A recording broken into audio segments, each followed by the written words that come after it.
Um, what's going on, everybody? What's going on, everybody? YouTube, IG, what's going on? Hope everybody has had a splendid, fruitful, prosperous moon day. All right, guys. Occultum Goddess, Maya Melanin, 4LMB, Star Endy, Tiak 10G, Bell Papillon. What's going on, everybody? What's going on, everybody? Y'all see the title. Just want to talk about some energies unwinding from this full moon transit. All right. Okay. Hopefully everything is still situated. All right. Hopefully we found some solutions, some resolve in situations in our lives. Hopefully we ain't add too much salt to the wound. We ain't, you feel me? Hopefully we ain't add salt to the wound. Hopefully we exercise some good, control over our emotions this weekend. Hopefully. And listen, hopefully if you wasn't able to control your emotions, hopefully if you wasn't able to bring some resolve, at least let's just hope that the way you did release brought you some sort of emotional relief, at least some spiritual relief. All right. Because that's essentially why, full moons get so crazy, because we all got that scent. Like, I was just talking to somebody, I forgot who I was just talking to, and it was like this full moon energy is like busting a nut. It's busting a big spiritual nut. It's a lot of energy pent up, and then we just release it the wrong ways. So this is why we want to be conscious how we deal with the emotions. So hopefully if you did have to release impulsively, if you had to get some shit out, right? Hopefully you woke up Monday like, damn, I may have been able to conduct myself better, but shit, my heart feel lighter, my heart feel lighter. My conscience don't feel that heavy. I don't feel like I'm going to sleep burying so much shit. You feel me? I woke up today a little lighter. You feel me? Real talk. So let's get right into it, guys. Once again, I hope everybody's having a real fruitful day to start the week. All right, guys. Hope you guys are unwinding. All right, it's evening time out here in these NYC streets. Okay, so I hope you're doing well wherever you're at, guys. We went through a couple of shifts last week, and we know post full moon, pre and post full moon, we could always feel that energy like a week and a half, damn near close to 2 weeks before and after, right, guys? So now that we know we're unwinding, right? Now we know we coming back to earth. Now we know everything that we usually bury in the subconscious, things that we usually, like I'll deal with that later, right? Whether it's a positive or a negative, all those things we usually bury within the subconscious. All of these things, they finding their way back to the motherfucking subconscious right now. All right, they finding their way back to the subconscious, if anything, right now. Okay, so we getting back acclimated and dealing with reality. A lot of us jumped into certain spaces or opened up certain portals this weekend, to get that release or to find understanding with relationships for a whole lot of us, because we were in that Libra energy, right? A lot of people wasn't even directly conscious about the relationships. A lot of us were so conscious about what the fuck we got going on right now, what we want to change in our personal lives, and that we couldn't help but think about other people that influence that, right? So that's pretty much the theme. We was trying to find that balance over the weekend with that sun in Aries, moon in Libra. All right, how do I observe my relationships to make sure going into Taurus season, everything that I set new intentions on, new goals, new seeds I planted, new mindsets, right? New ways of feeling, new attitudes. These are all the same as, new opportunity. A new attitude is a positive thing. Sometimes certain energies or just the energies we have and the spiritual nature some of us have, we like to sink into energies. We like to sink into a negative energy. A lot of us at times. We like to feel the depression. Sometimes you ever be so depressed, like you ever be so in a negative energy, you don't even want to get cheered up. You don't even want to hear the positive shit. The positive shit make you mad. That's how you know you real pessimistic. If you got them friends that they don't even try to cheer your ass up. It's like, oh, you in that? Okay, all right. You know what? Yeah,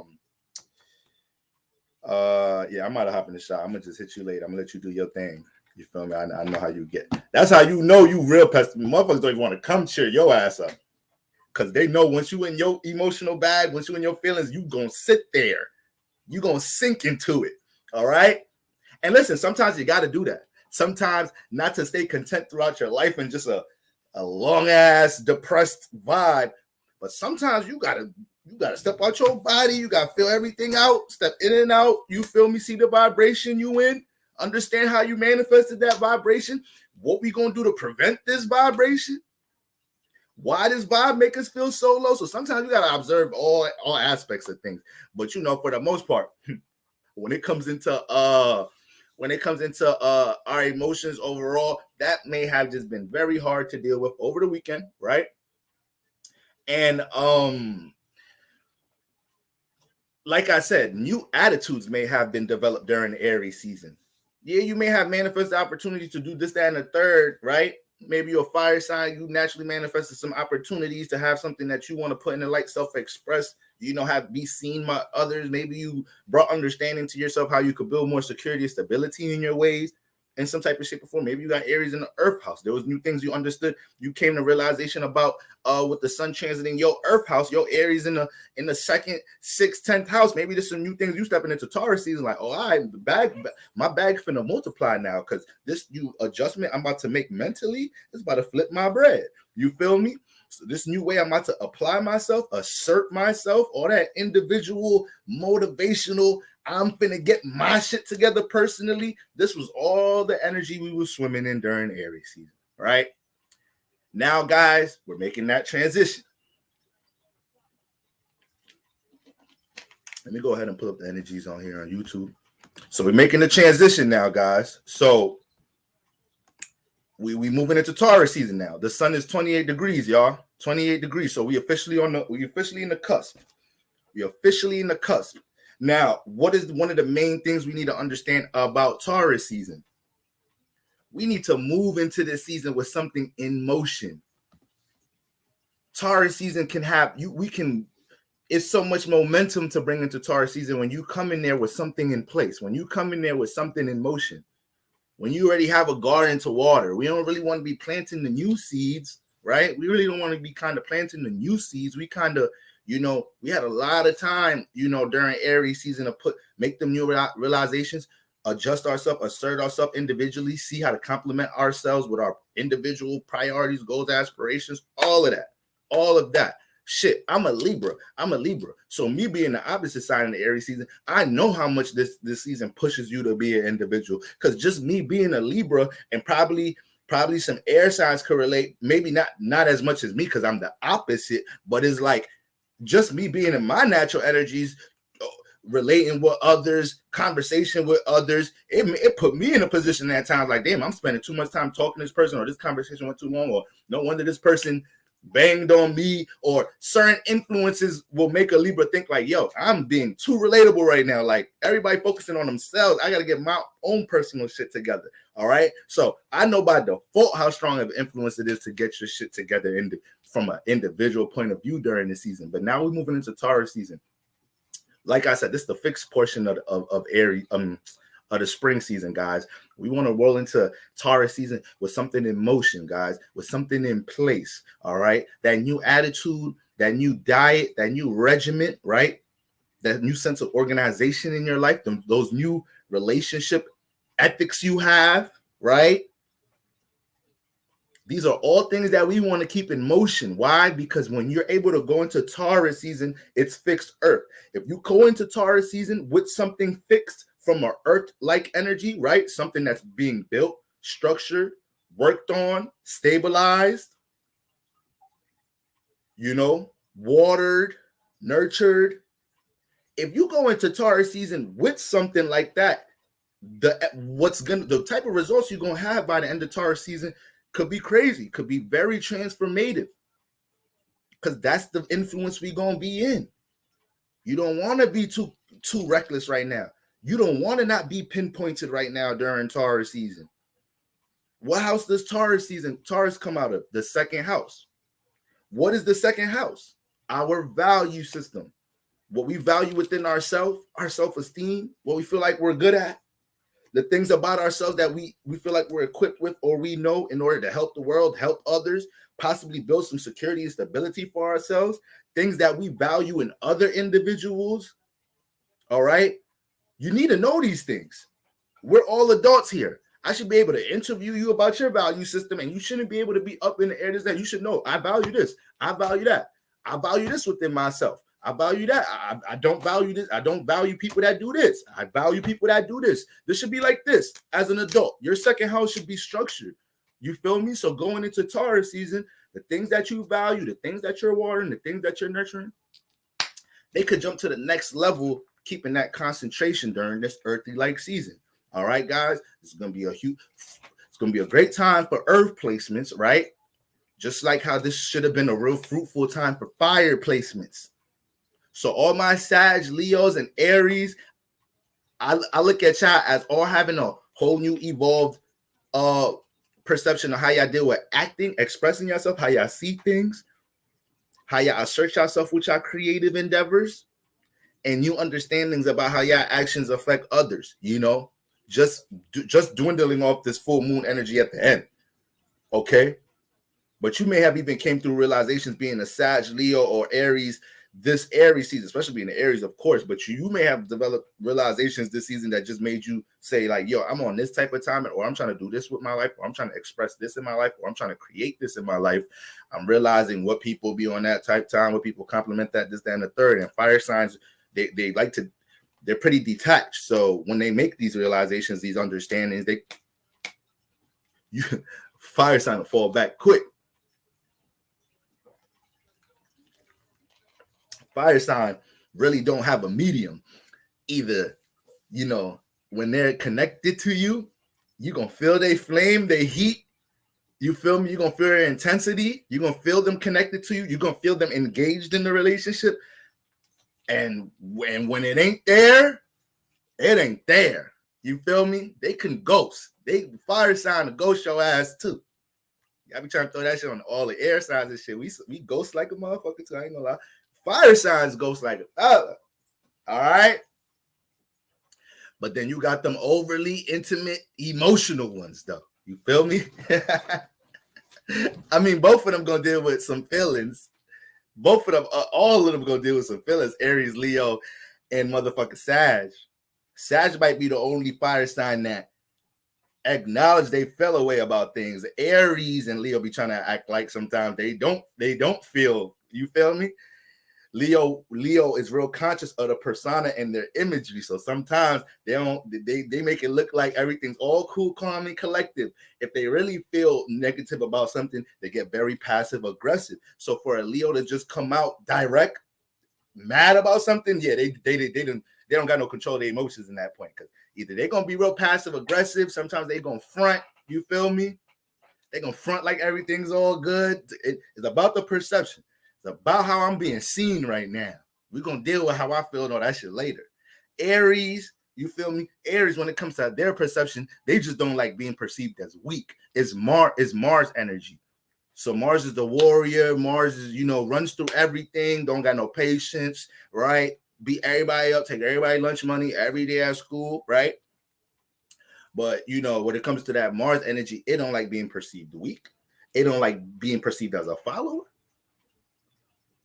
The minute you say something to an Aries or Scorpio where you said something to them and it came off in a way like if it wasn't for you, they wouldn't have this, that, and the third, that's something strong enough to make them not want to be in a relationship no more. Real shit. Real shit. You say you express some shit to an Aries or a Scorpio, let's say I was dating an Aries or Scorpio. And let's say I moved into her house, right? She an Aries Scorpio. I moved into her crib.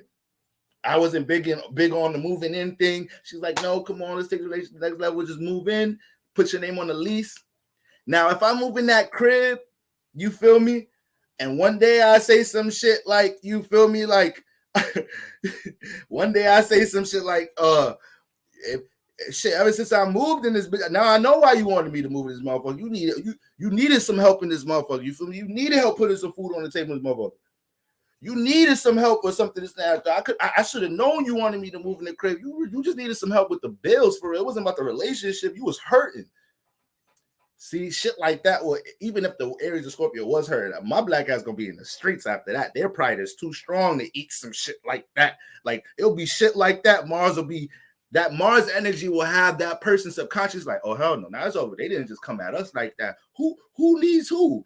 I don't need them. We dependent. We independent. We depend on self. I never depend on nobody. I never depend on. Now it started getting deep. I never depend on my mommy, my daddy. Who the fuck this motherfucker think they is? Now it get deep. So with that Mars energy, all right, y'all, that Mars energy go deep like that. You feel me? It could burn a bridge. It could burn a bridge. But it'll put itself in positions at times where it's super self-reliable because that's the thing that it felt it hurt. It's way too prideful to lean on somebody else or some shit. You feel me? So that Mars energy ain't no joke. Even if you have like a strong Mars placement, maybe you don't have Aries Scorpio placement between your sun, moon, rising. But if you are Aries and Mars in Aries, Mars in Scorpio, Mars in Capricorn, Capricorns play some of these energies out too. Capricorns is another one. They don't like feeling like the follower or whatnot. You have a Capricorn, they got dreams or goals to do something big with their life. And then while they working them temporary jobs on their way there, you know, them 6 months they had to work here, that 1 year they had to work here, this time before they got there, they could be real moody in them places depending on certain influences around there. They could be real moody in them type of arenas because it's like, damn, I'm still in employee mode. My heart says boss. My heart says I'm supposed to be the nigga signing the checks, but damn, I'm still in motherfucking employee mode. Now you got a Capricorn looking at the people, at his or her colleagues, you feel me, co-workers, like looking down on them, like, nigga, we all get paid the same thing. That's that inner Mars. That's that inner Mars, competitive. So, you know, that you start to, every zodiac sign got different archetypes, y'all. So that branched off from me talking about the fire signs, but just having different planetary rulers is where you see the difference on how these different fire signs express their energy and how they deal with their personal representation. You know, we know Mars is real point A to B, don't care about the flashiness. You feel me? So Aries can be real creative, okay, but you might see more of the charisma with the Leo. It could be both creative as hell, both knowledgeable as hell, both wise as hell. You know, both have a lot of wisdom about something, a lot of awareness about something, being fire signs. But you're going to see Leo care more about demonstrating their charisma and their personality a bit more. You're going to see Aries care more just about getting the job done, whatever it is that they're there to do. Now, Sag, you're going to see the Jupiter energy, the mutable energy. You're going to see Sag be the life of the party. You're going to see Sag make connections. You're going to see Sag connect people, rally people up. You know, Leo could do that too. Leo could rally a lot of people up too. That's why they great. They great with anything dealing with party energy, party promoters, life of the party, the motherfucker on the stage entertaining, the DJ or the artist or both. Or fucking Leo DJ and be the artist of the motherfucker. Niggas be playing the party like, yeah, bro. So boom, all right, bro. So your time on the stage, you're gonna have a 10-minute spot on the stage. We looking for the DJ right now. Leo be like, what DJ? What you mean? DJ who? Oh no, I DJ my own shit. How you gonna DJ your shit if you be on the mic performing? No, don't worry. Just put the motherfucking turntables up there. Just put the motherfucking turntables up there. Give me the mic, and when them 10 minutes come, when it's my time, when it's my 10 minutes, just let me do what I do. I'm a DJ my own shit. Motherfucking Leo doing everything. All right, y'all. This next song. Hold on, y'all. Let me get this track right. This next song right here, y'all. Okay. This comes from a special place. All right. So, like, come on, Leo. But listen, man, they gonna Leo work magic like that. So sometimes you gotta this shit gonna sound crazy, but you gotta let them just do what they do. The shit look reckless, but still come out good. It's like they got that type of luck sometimes. Like the whole set was bad. The whole 10 minutes, they played the first song last, you know, fucked up some of the lyrics. But by the end of the party, everybody's like, yo, I ain't gonna front. This shit was all right. But when the Leo got on stage, I don't know, this shit got a little lit. Like, Don't nobody remember what the fuck the Leo was really doing up there, but something about their energy kind of shifted something when you put them on stage. Like, so it should just be crazy the influences we be having on each other. Yeah, I swear to God. I swear to God. All right, but back to current energies. Now, Taurus, the house you have Taurus in, very important right now, guys.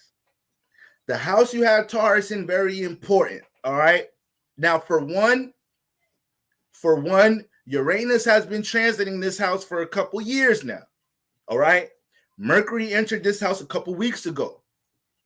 The sun is entering this house soon. If it's not already in this house, right? You may have had maybe the house you have Taurus in starts in late degrees Aries, right? And you got late degrees Aries in there, so the sun may be already in that motherfucker, right?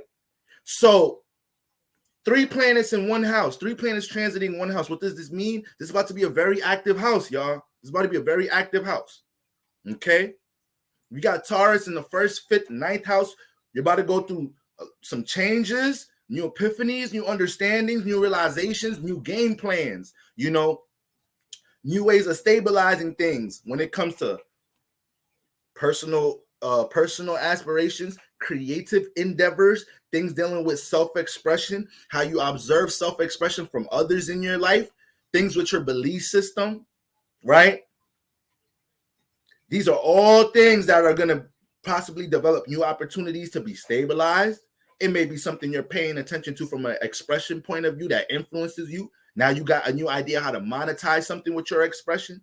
It may be a form of knowledge, wisdom, or awareness that you're looking at as something you could build stability and security with.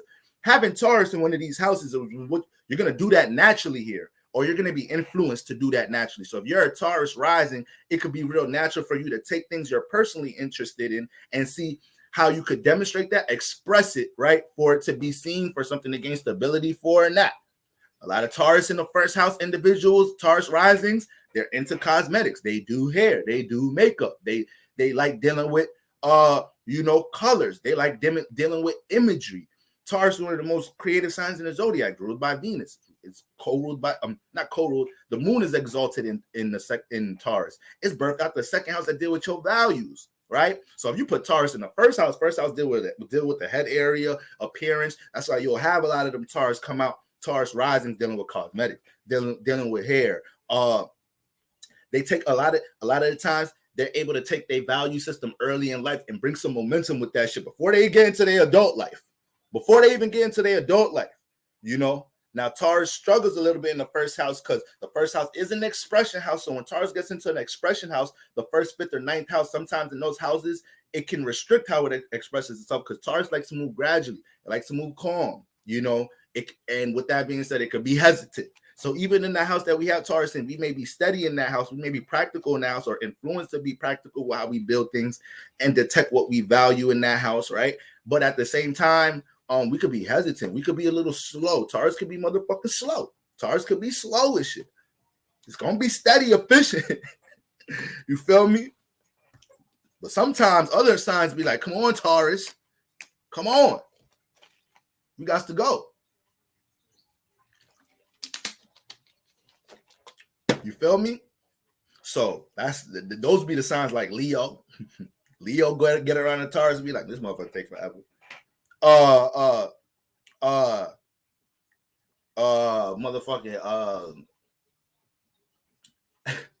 The neighbor sign, sometimes Gemini, the neighbor sign, they just understand a bit better because they the neighbor sign, so they know Taurus, why it's important for Taurus to take its time because they see the results of how stability is developed, So Gemini understands it more, but sometimes that should be pissing him or her off. It's like, damn.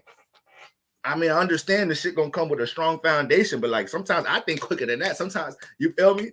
It ain't sometimes that's what Gemini be thinking. It's like, damn, sometimes I think quicker than that, but really, Gemini, no, you always think quicker than that. You always thinking fast. It ain't sometimes, you always thinking fast. All right. But so yeah, Taurus in the fire houses, that by default, a lot of things dealing with your self-expression. Right, you always you may be developed to look at these things through how can I gain from these energies? Taurus in the first house. How can I gain from how I personally express myself or how people personally see me? Or what's the value within my personal expression? What's the real value within it? How much other people in the world can I get to connect to this value? Taurus in the fifth house, you know, there's going to be a lot of strong value systems developed within creative art expression, things connecting to the inner child, right? Things dealing with things that you connected to or you was introduced to as a child. Children themselves with Taurus in the fifth house, you know, you may get into things dealing with how to stabilize or monetize something that you're into that stimulates, you know, entertainment for children or the youth. Or when you jump into your creativity, you know how to monetize, build something that the youth likes to connect to there, you know. But once again, Taurus gonna be sometimes gonna be hesitant to deal with self-expression. But that's what all the Earth risings though. Taurus risings, Virgo risings, Capricorn risings. That's something we all kind of share. Because if you are Earth rising, then you're going to have Earth in your fire houses. And then when it comes into certain areas of your life, first house where you should personally express yourself, fifth house where you jump into your creative expression and you're on the stage and you're learning how to deal with attention. And the ninth house when you're dealing with expressing what you may know, what you have knowledge and wisdom about, your experiences, your beliefs. When it gets into these houses for us Earth signs, sometimes we're overly practical in this house and you got to learn how to flow in these houses. You're going to have the organized, structured way of dealing with how you want to build upon your creativity, maybe how you want to monetize and stabilize it, you know, how it realistically complements your life. But then once you develop all that naturally, like go make the music, go make the art, flow with it. Don't start. Be careful being too much of a perfectionist with your art because it's going to get to the point you may start losing fun with it. You feel me? You start taking the fun out of it for other motherfuckers. Earth rises, we good for that too. We good for that. We is good for that at times. Bringing motherfuckers down to earth too much, a little too much. You feel me? So that's what you got to keep in mind there. That's a lot of emphasis going on with those type of themes. If you got Taurus in the fire houses, Taurus in the earth houses. You feel me? So this is my fire rising. So if you got Taurus in the second, sixth, or 10th house, this what a time. This is a great time to make some changes in the career department.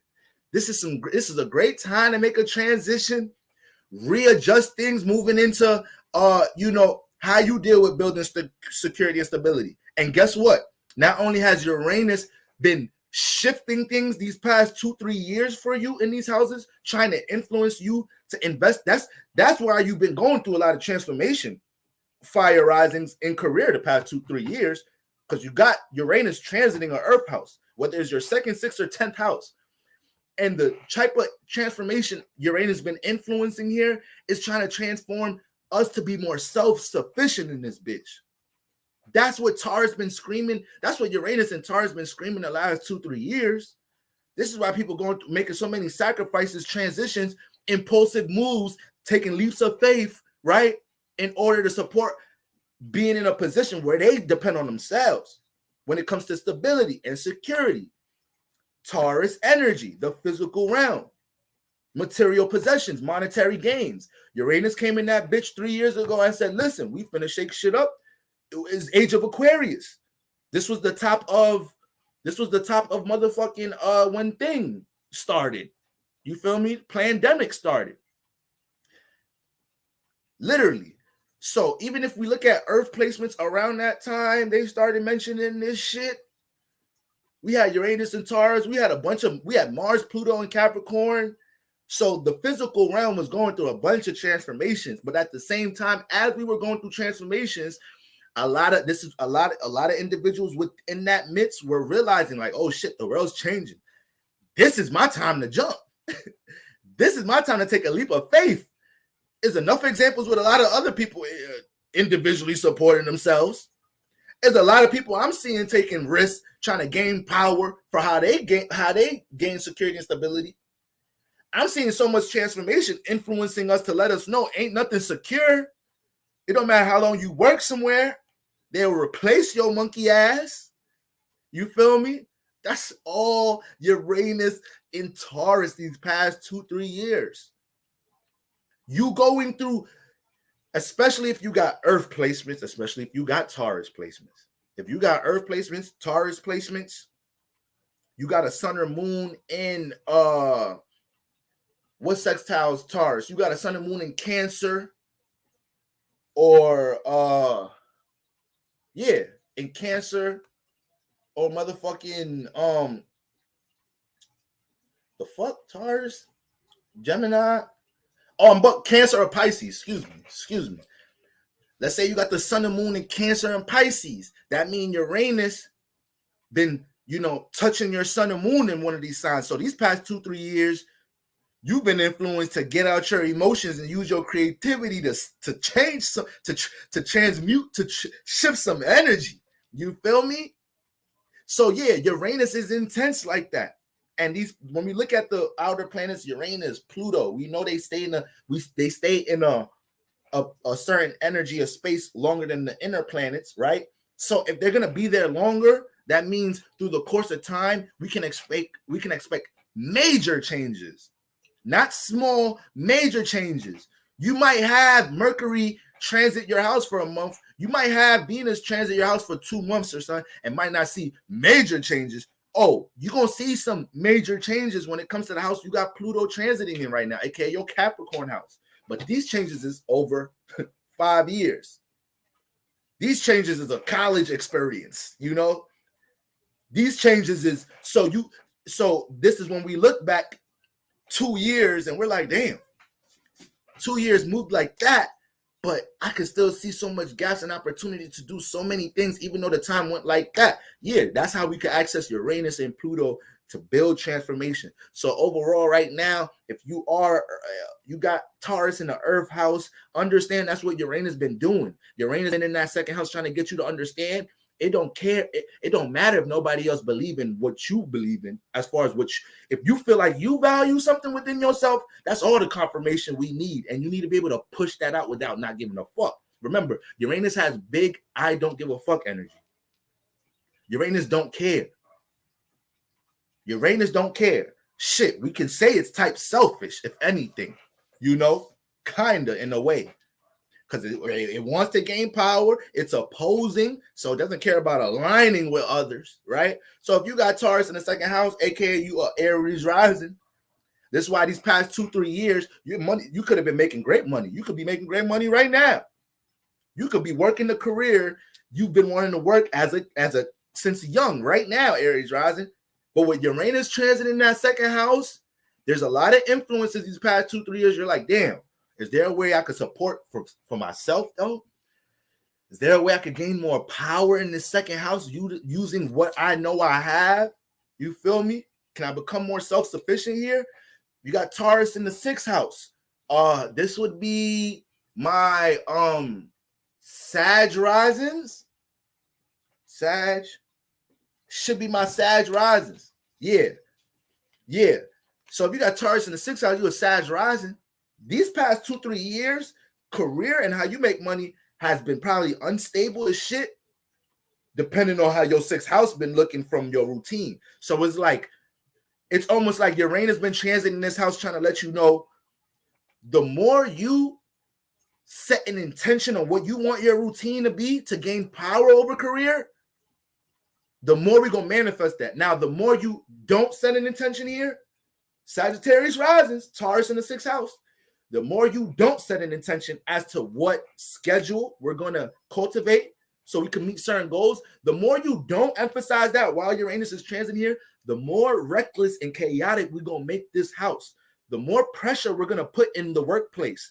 The more power and control issues we're going to make you deal with at work. The more we're going to make your boss and your coworkers take advantage of you in this sixth house. So we could push you into being opposing. So we could push you into being rebellious. So you could go get yours individually. That's Uranus transit in the sixth house for you right now, Sag rising. And Sag rising already got big freelancing energy. Y'all already kind of don't y'all kind of already don't like schedule and routine. Even within your career, y'all like being in a flexible environment. So, or somewhere you can move a lot. So when we look at so that's boom right there. And then we got we got Taurus in the 10th house.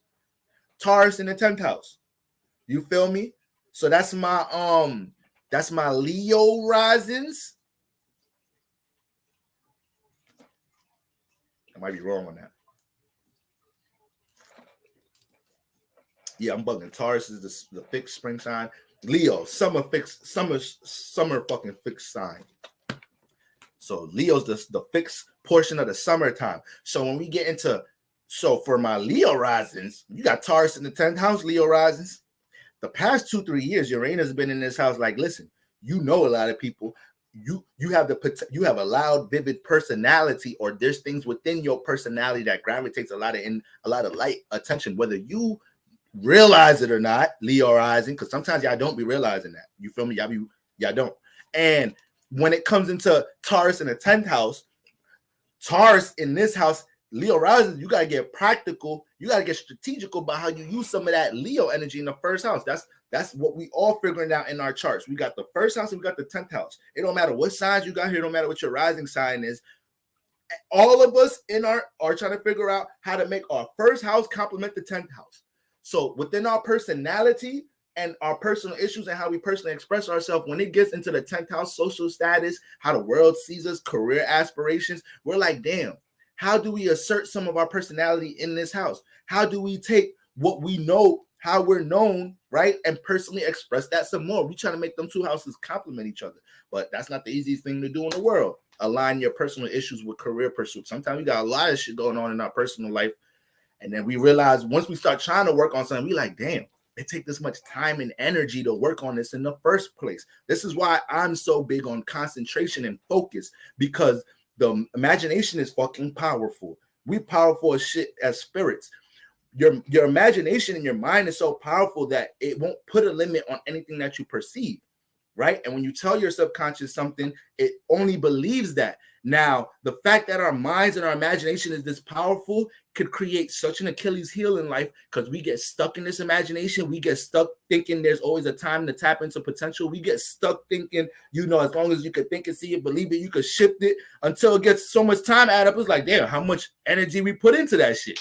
We always imagining on that shit. So the imagination tool, powerful as hell. But like when it comes to asserting yourself, focusing, concentrating on what you're imagining in, that's a whole different ball game. So yeah, Leo rises, Taurus in the 10th house. You just been going through a whole bunch of experiences this past two and a half years, where motherfuckers, your reputation may have went through a lot of changes. You may have been seen in certain ways. Leo energy, y'all don't like being seen in the light. Y'all don't like being seen. And so having Taurus in the 10th house, having Uranus transiting here, it may have shook up so much dealing with your social status, how you're known, the career field itself may have went through a lot of changes, to the point how the thing you're working on in career to make you feel stable, that shit got you feeling unstable, because it's reckless, it's changing a lot, it's transformative. Probably get a lot of different schedules at work in the last 2-3 years. You feel me? Probably got moved in the workplace, sent to a different site, sent to this, that, and the third. If you got Taurus in any of these earth houses, your boss is probably telling you, I think you'd be better at this spot. You're like, nah, like I'm good. Like my kid go to school here. He's like, nah, listen, all right, listen. I try to be nice about it. I was trying to be nice about it. I was trying to tell you, it's nice over there. They paying more, this, that. But now you're being stubborn. We need you to get your ass up out of here. All right. So we transferring you. The boss be hoping you be all right with the shit when you come to them. Like, listen, I was speaking to staff. I was speaking to staff. They said they need more people up in the New York area, and I told them you would be a great fit. You're like, nah, I'm good down here in North Carolina. You feel me? Blah, blah, blah. You feel me? Boss was hoping you was going to be with this shit, because they didn't really want to give it to you raw. It might be a Pisces boss or something. Might be a Pisces boss, a Sag boss, a Libra boss. They trying to be all nice and shit. Then they got to give it to you. Like, all right, look, motherfucker. You feel me? We moving things around. We got to meet quotas. Your ass got to go down there, all right? Look, they're going to pay you more. It's not really a discussion. It's not really this. I'm telling you, all right? So you may have been experiencing that shit if you got Earth, Taurus in one of your Earth houses, 2nd, 6th, 10th house. This is what you've been going through the past couple years. So you see how these planets work. Don't think the transiting planets won't put you in a back against the wall situation to influence you to tap into your godly energy. Because guess what? You think God and the universe and these celestial bodies that got more consciousness and awareness than us, you think they don't know that a lot of the time we tap into God-like goddess energy when our back is against the wall, when we feel like there's nothing else left, when we feel like we have to make this work or nothing else. That's when a lot of motherfuckers tap into the God in them. You feel me? It's damn near a micro version of that is looking at adrenaline. Like, just look at the shit some people could do on adrenaline. Like, you feel me? Some people go through a whole fight on adrenaline, get their ass whooped, not really feel that shit like that though. You feel me? They won the fight, but you got your ass whooped in a little 2-minute increment of that fight. We didn't know you was gonna come back. You ain't really feel none of that shit, even though you won the fight. So you tapped into some other shit, but you had no choice. You had no choice. You heard your baby mama screaming in the back. Everybody was crying for you. You had no choice but to tap into some godlike energy. Well, it's gonna be your ass. Some of us wait too long and like, this is a human being thing, y'all. This is not a descendant of Anunnaki thing. This ain't if you're a part of the spiritual community thing. If you into astrology, this is a human being thing. Some of us take too motherfucking long to tap into the godlike goddess energy that's already within us until a certain transit, a certain circumstance, or a pent-up circumstance come in our life, and we're like, damn, how did I put myself in this back against the wall position? How did I allow myself to build this much pressure dealing with this situation in my life? Like, I literally invited this situation in my life. Like, I can't blame nobody but me. That's when we want to be gods. Motherfucker about to get evicted. That's when you want to invest in that whole business and change your life in 6 months. You feel me? Like, hey, I always thought about doing this. I thought it was going to take longer than that. I didn't know it was going to wait till my landlord going to kick my black ass out. Thought this business was going to take at least 2 years to pop. This bitch popped in 4 to 6 months. And that's another thing. That's the whole other thing. I always say that, though. I always say, it's something about goal setting and dealing with, your aspirations that'll have a motherfucker think shit gonna take forever. And most of the time, 8 out of 10 times, when you tap into a godlike level of focus, a godlike level of concentration, you start surprising yourself with the way, with how time start working for you. How time starts working for you. So if you put so much energy into something in this small time period or a certain time period, that energy has to come back full circle. You feel me? So I could be grinding on something forever. I could be every night blood, sweat, and tears into something. And if I don't see results from it in a certain time frame, spiritually, this is me though. I ain't gonna sweat it because I know what I'm doing spiritually. I know all that energy I'm putting in is going somewhere. That should not be wasted. I may have grinded from January all the way to motherfucking May or January to June and didn't see no results of what I'm doing within that period. Who's to say from June to December it's not just a platoon of fruits of your labor from that whole period? You feel me? And shout outs to Dolo the Pilot Man, Archangel Uriel. I encourage everybody to tap in if you don't know about Archangel Uriel, but that's something I really learned from him from the perspective he teaches karma with. You got to understand everything is a quote unquote percentage level. So if you put in a certain amount of time and energy into something, guys, I got to understand that time has no choice but to come back in the manner that's going to come back in. You feel me? And if you know what intention and energy and attitude you had putting that energy in the air, then you know what you finna receive. You feel me? You know what you finna receive. So this is a great segue talking about Taurus season. That's what I'm talking about, y'all. We got to have concentration. We got to have focus. That's one thing I give a Taurus. I done dated Taurus. I got homies, some of my close homies got Taurus energy. You feel me? my sibling, my older brother's a Taurus rising. So it's like, I know Taurus energy. You feel me? And that's one thing about a Taurus. You're not really going to easily persuade them to do other shit other than what they already value. They got their value system set up to graduate college and be a doctor. It's going to be a lot that has to go left for them to be like, fuck that shit.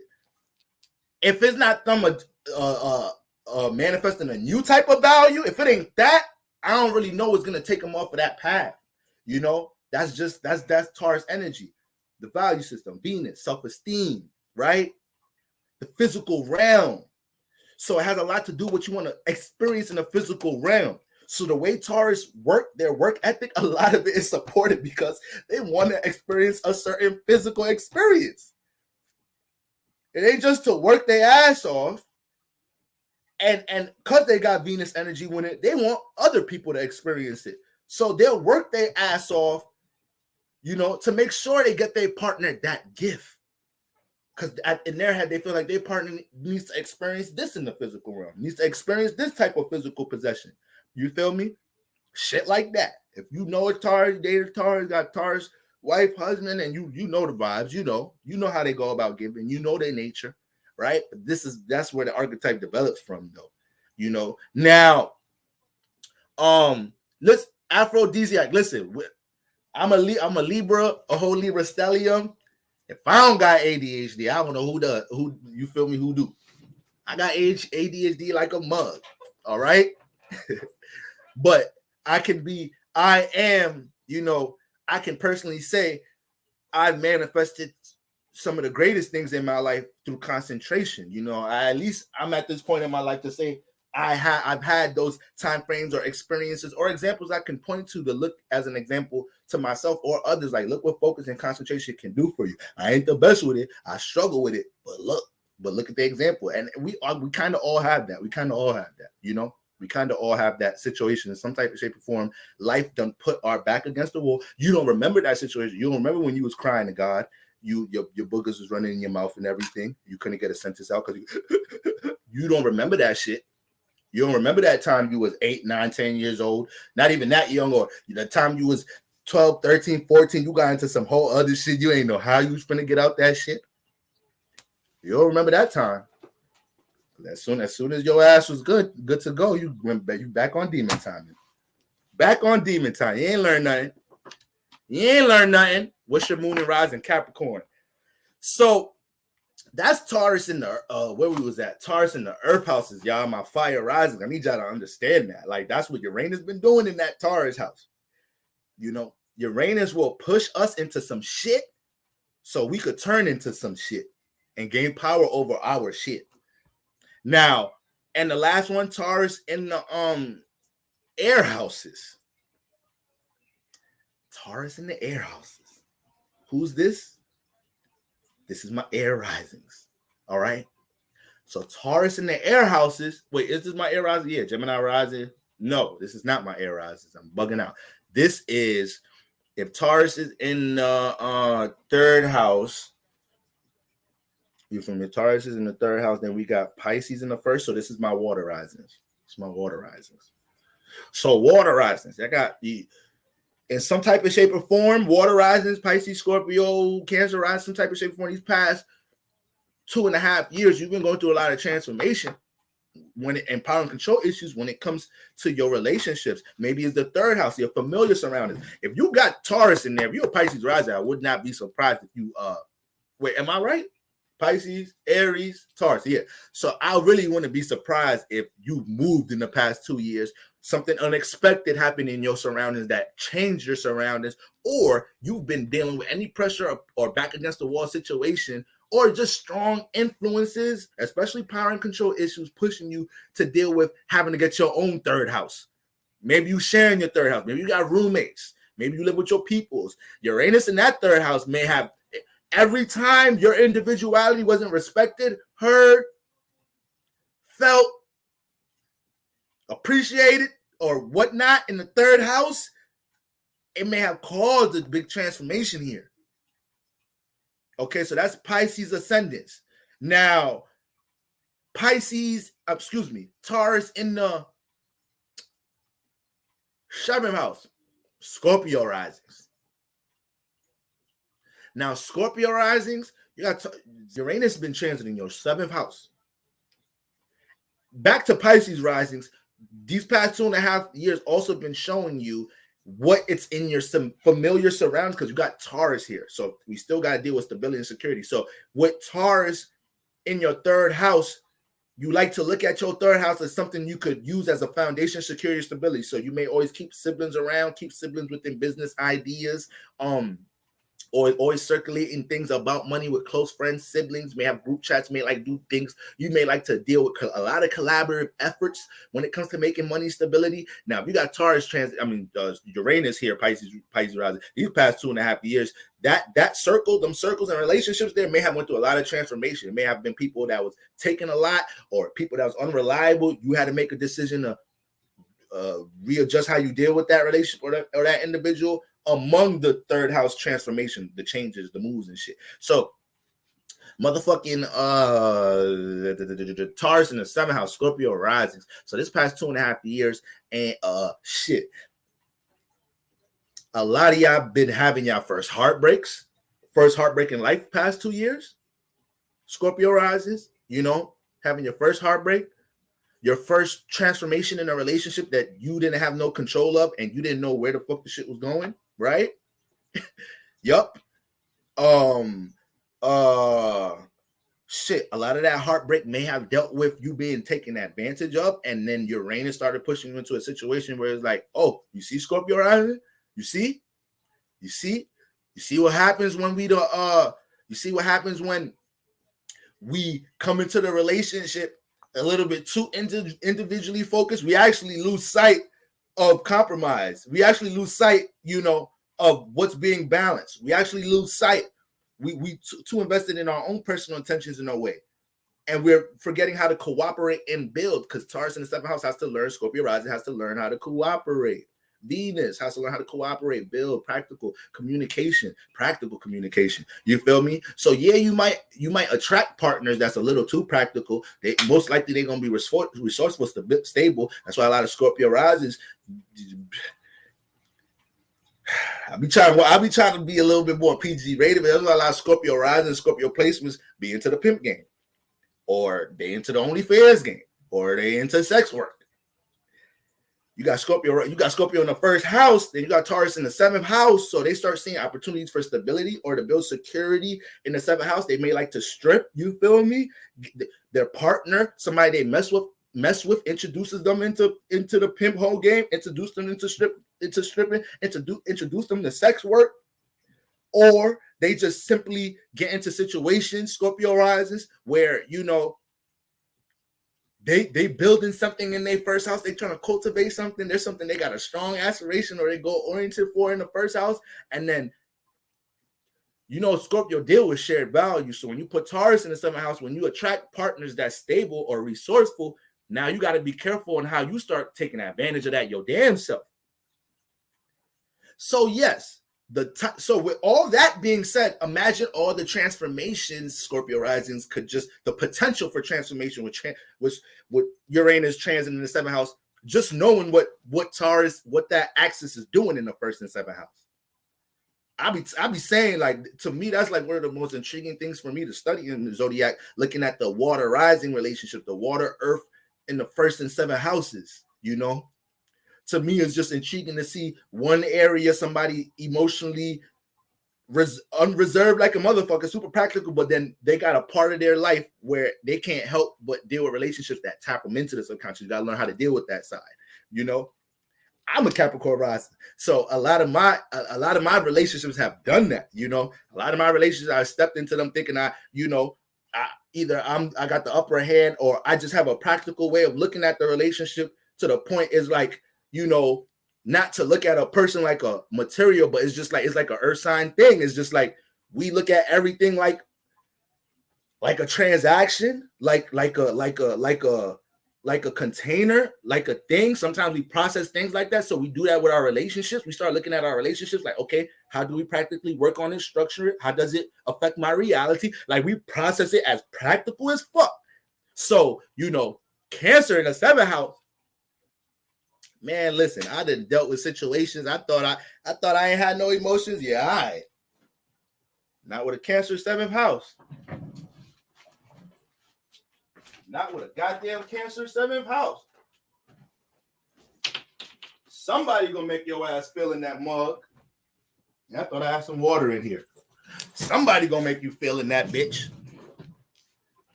And this is another thing I need y'all to understand. Well, I'm getting into a Synastry class this week on my Patreon. All right. So it's the end of the full moon in Libra. We got strong Venus energies, and we're getting into a Venus. We're going into a Venus sign. So right now I'm prepping some slides or whatnot for a Synastry, a fundamental on Synastry placements on my Patreon. So y'all want to tap in for that.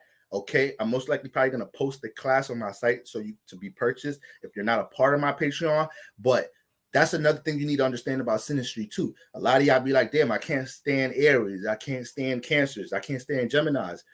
Shit, if you can't stand a Gemini, you need to know what house you have Gemini in. You can't stand Geminis because you got Gemini in your 8th house. So every time you connect with a Gemini, it's easy for them to get close to your secrets, to your shadow side, and you feel so open next to Geminis. They make you feel so comfortable in some type of shape or form because you could emotionally connect with them. Their sun starts lighting up things that you usually don't open up about, and now you open up to Geminis. They communicated, they're relatable. Next thing you know, you fucking, and you're in a transformative situation. Now you hate Geminis.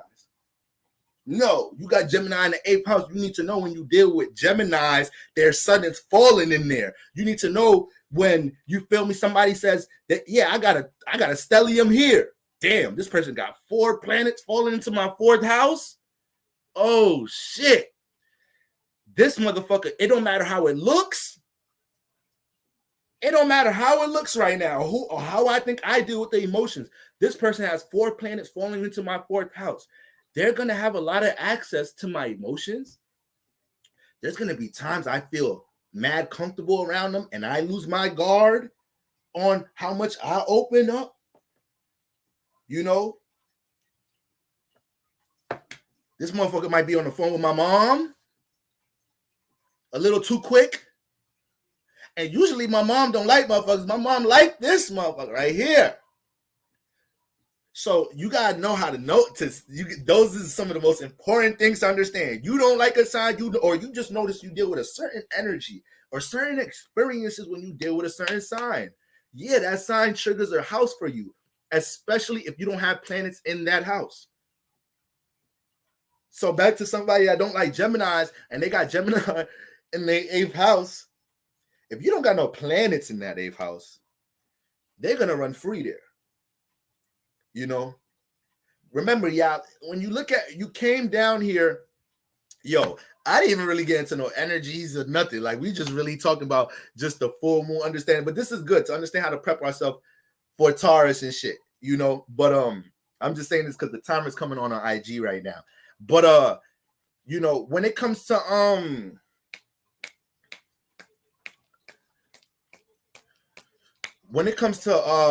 how you deal with damn, I might as well should just, let me see. I'm trying to see what's the most smartest thing to do with the time right now, because I know I could just go off about the Synastry things and whatnot. All right, last thing with the Synastry. You gotta understand, guys, when y'all come down into this realm, the houses you have planets in, you know you're about to be real active in them houses. Period. The houses you don't have planets in don't mean you're not going to experience that house or nothing. It just means that, you know, at times other energies have to spark that house for you to get active in that house. It's just not a heavy emphasis this lifetime. You may have a certain understanding about that house, or maybe things that's already situated in that house, right? Now, so if somebody comes into your life and they got a lot of planets falling into a house you don't have planets in, they could be a heavy influence in this house, man. They could be a heavy influence in that. You have to be conscious of that.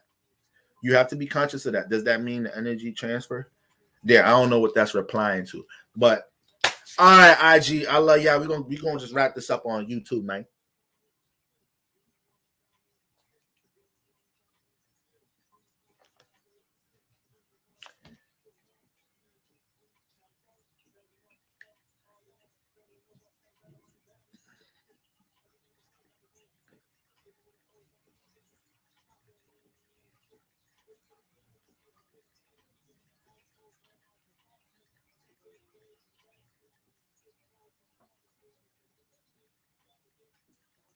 All right, guys. So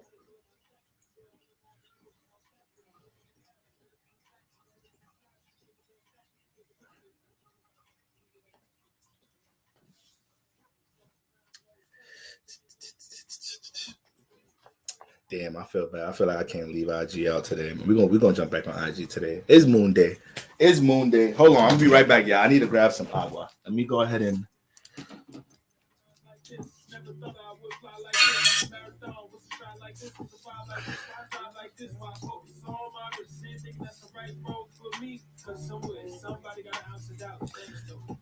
let me just grab some agua real quick, y'all. Oh shit.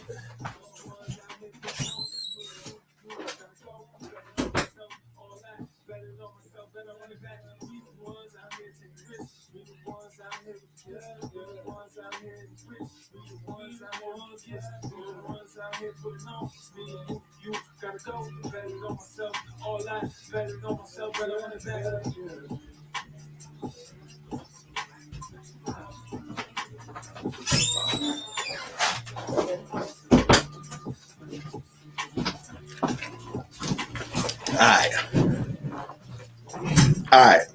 Let's just wrap it up with some chances. Let's get into some chances. So, all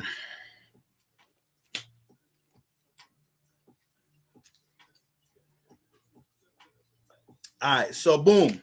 So, did I say Taurus through all the for all the water? Okay. So Taurus in the 7th house.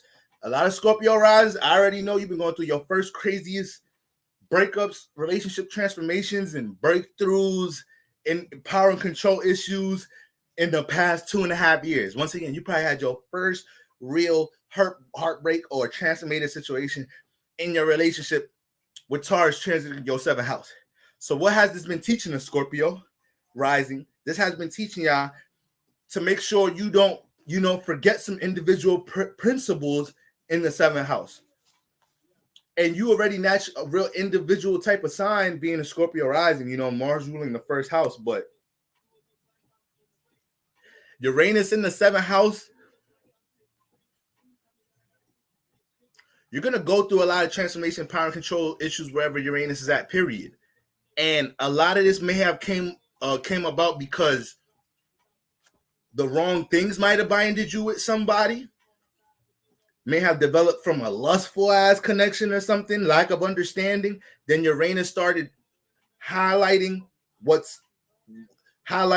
you guys do, what's opposing about you guys, what's opposite about y'all, and it may have been too strong. And that's what creates a lot of power and control issues in the 7th house, Scorpio rising.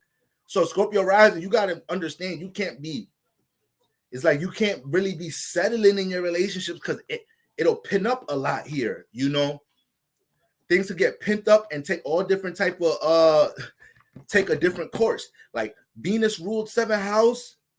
If you don't have a partner that's compromising, appreciative, if you got a Libra, who's a Libra, Aries rising, you got Venus ruled 7th house, or even if you got Pisces in the 7th house, from my Virgo risings, y'all got to understand, you got Venus in 7th house. You got access to partners who know how to cooperate, who know how to be balanced or understanding and appreciative in relationships. So it really comes down to how we pick. A lot of people complain about their relationships, but don't know how to pick a mate for shit, especially in today's days, especially in today's times. Like, we don't know how to pick a mate for shit in today's times.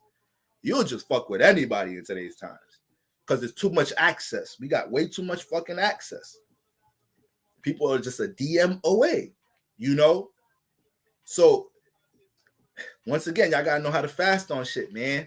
With the world making everything at your hands, with everything being digital technology, everything's are at our hands. So what don't nobody want to earn nothing, work for nothing, put time into things. You tell somebody this it's gonna take a week, they're like, oh my, a week? You tell, it's like, damn. It's like, yo, bro, you can't wait a week for a pair of sneakers, nigga. Motherfucking Amazon got y'all spoiled like shit. So come on, y'all. We got to get it together. Is your relationship life so challenging, or do you need to acknowledge you make some shitty pics with your mates sometimes. It is what it is. It is what it is. Can you acknowledge that you allowed some relationships to start on a rocky ass foundation? Foundation rocky ass shit, but you was like, fuck it, we gonna keep going. You know damn well this shit was gonna tumble sooner or later. Can't nobody stand here. It's all type of holes and shit. You putting duct tape over holes and shit. Nah, it ain't gonna work. It ain't gonna work.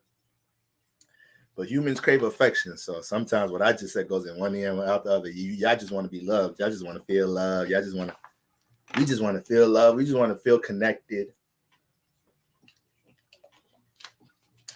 Hurts being a little lonely, right? It hurts talking to self all the time, talking to spirit all the time. Y'all be getting tired of talking to spirit. So, yeah, Scorpio rising. Y'all need to hold it down right now with Mercury and the sun and everything moving in the 7th house, because you about to make a whole bunch of... See, that's why I'm breaking it down from the Uranus perspective, y'all. Because if you understand these past couple of years, Uranus has been transforming this house like shit with Taurus here and transforming it to push you to be individual. Then you're going to understand that...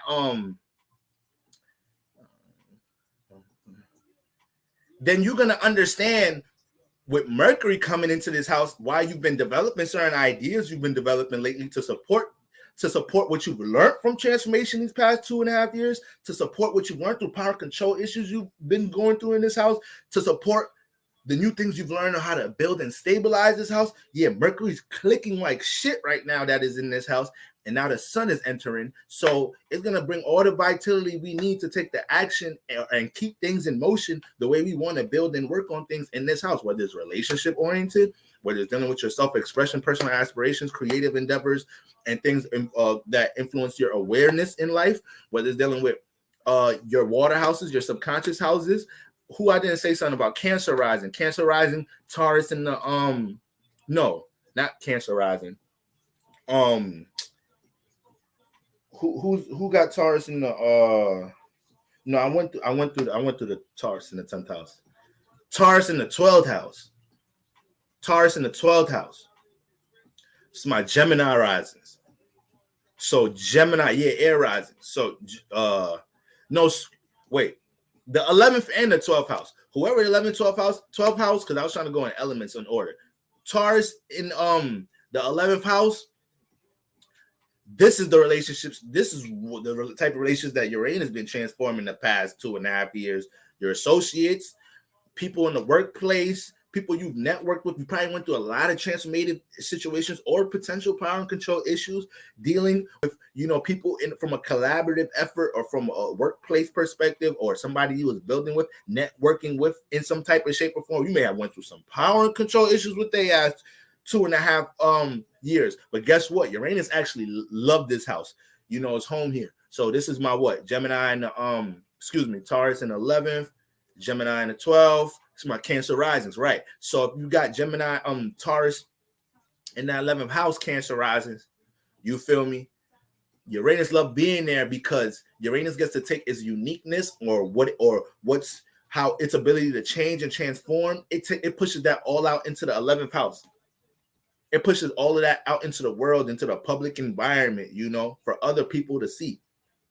So you create a lot of opportunities, building your tribe, building social circles that relate to your form of business or your form of awareness and your belief systems if you got Uranus in this house. So yeah, you may have been losing a lot of familiar friends. You may have been seeing the relationship with a lot of your friends you was close with or did whatever with, but you had a close rapport with them, whatever. They were your third house friends or shit, or your first house friends, right? You may have seen those relationships shift these past 2.5 years because Uranus in that 11th house is like, yo, listen, there's a whole bunch of people in the world that's into the other crazy weird shit that we into. We need to push our energy out to connect with them in some type of shape or form.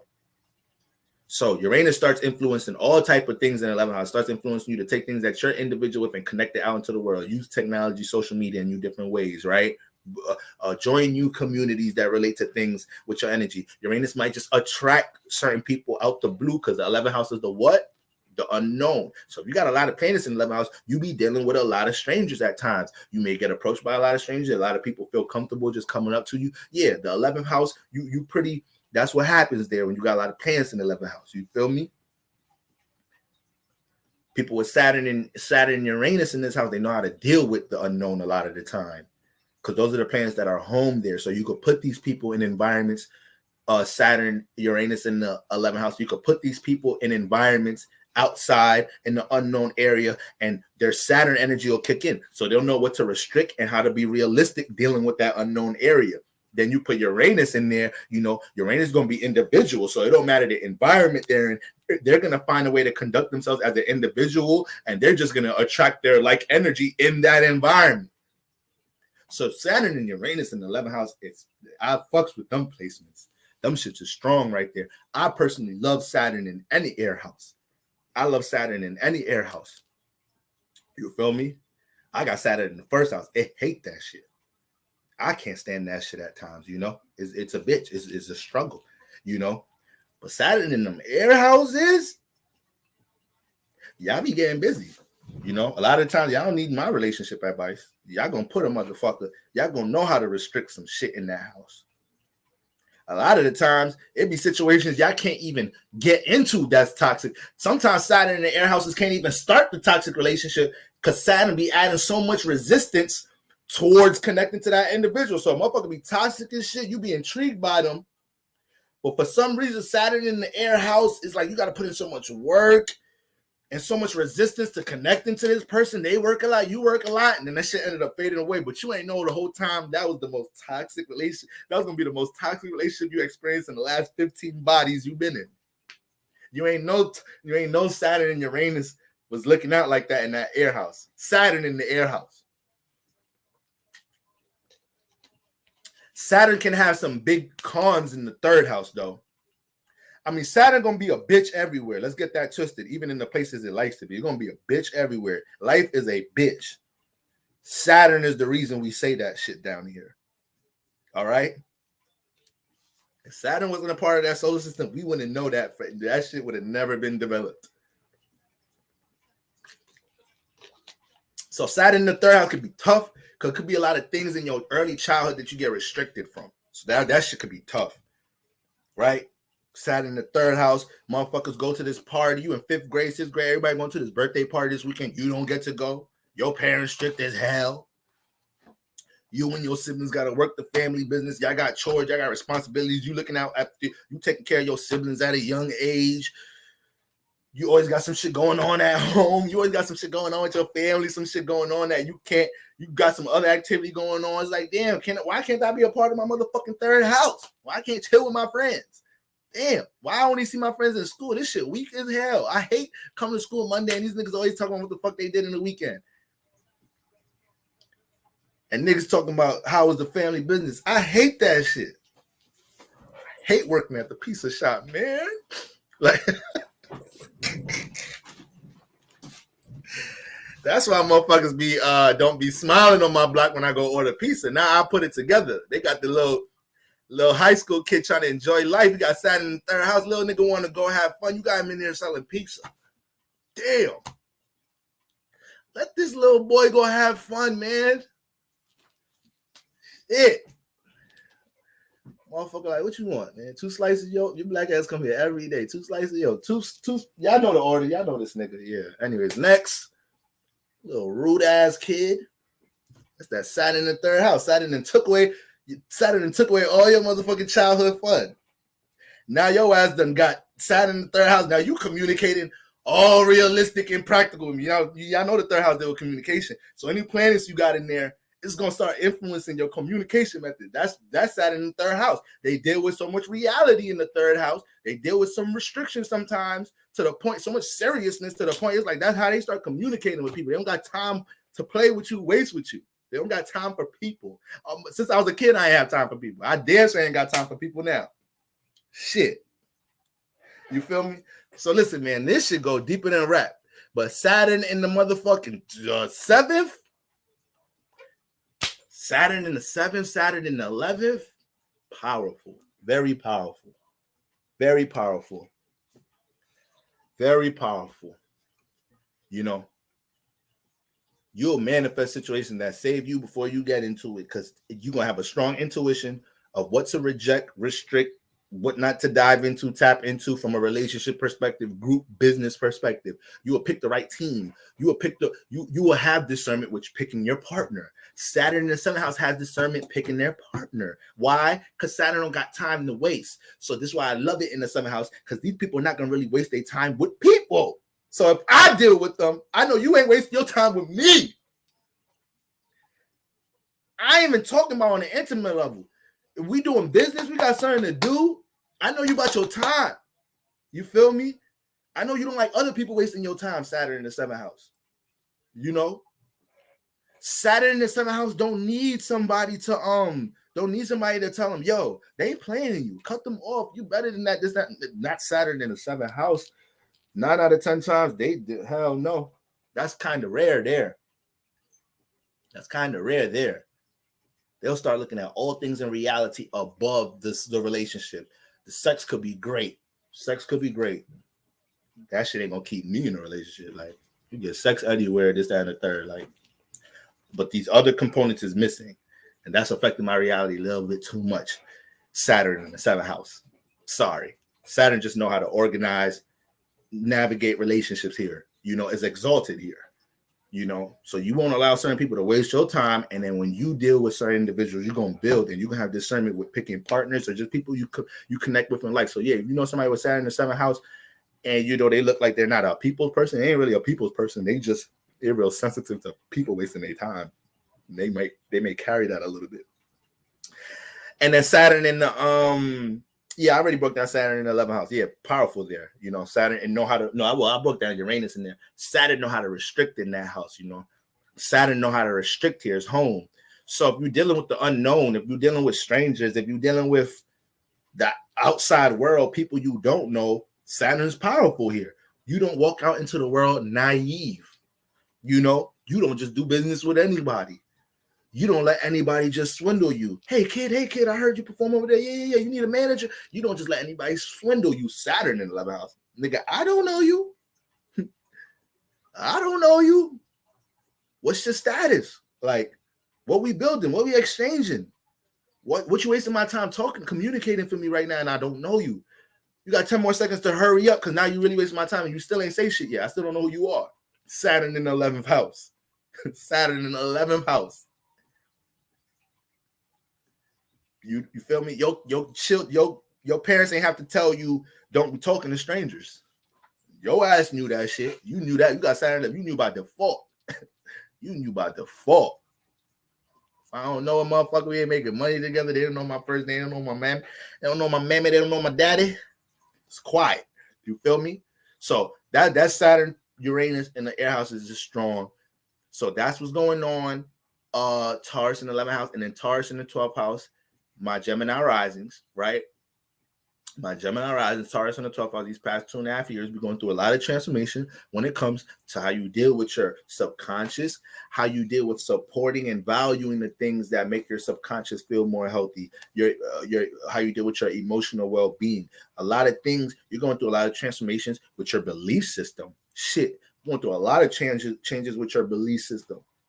I probably didn't say this about the 9th house. I don't think I went through the 9th house. I just did the 1st and the 5th house. So Taurus in the 9th house, these two houses right here, Taurus in the 9th house, Taurus in the 12th house, y'all been going through a lot of transformations with your belief system, maybe possibly starting to question yourself about things you believed in, right?